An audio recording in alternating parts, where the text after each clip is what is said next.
अस्सलामुअलैकुम बच्चों, आज मैं तुम्हें एक बहुत ही दिलचस्प बात बताऊंगा।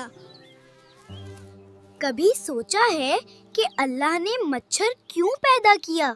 हाँ, वो छोटा सा मच्छर जो कभी कभी हमें काट लेता है। ओह, ये मच्छर फिर आ गया। मैं इसे नहीं पसंद करता। गोलो, मैं जानता हूँ तुम्हें मच्छर पसंद नहीं, लेकिन बच्चों, अल्लाह ने हर मखलूक को किसी न किसी हिकमत के लिए पैदा किया है। देखो, मच्छर छोटे हैं लेकिन बहुत जरूरी काम करते हैं। सबसे पहली बात, ये फूलों से रस जमा करते हैं और पौधों को बढ़ने में मदद देते हैं। अगर मच्छर ना हो तो कुछ फूल और पौधे इतने अच्छे से नहीं बढ़ पाएंगे।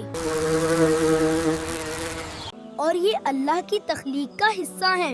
हर मखलूक का मकसद है, चाहे वो हमें तकलीफ दे या ना दे। मच्छर अल्लाह की कुदरत की एक छोटी सी निशानी है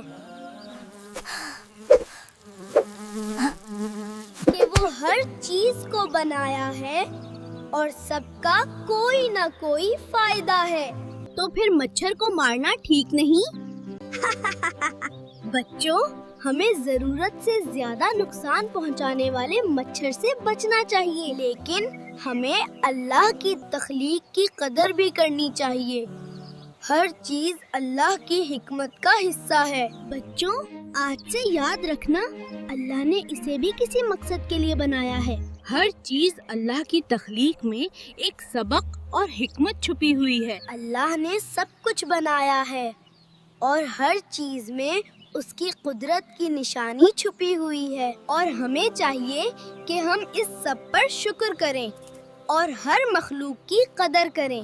याद रखो बच्चों, अल्लाह की हर चीज के पीछे कोई ना कोई हिकमत है।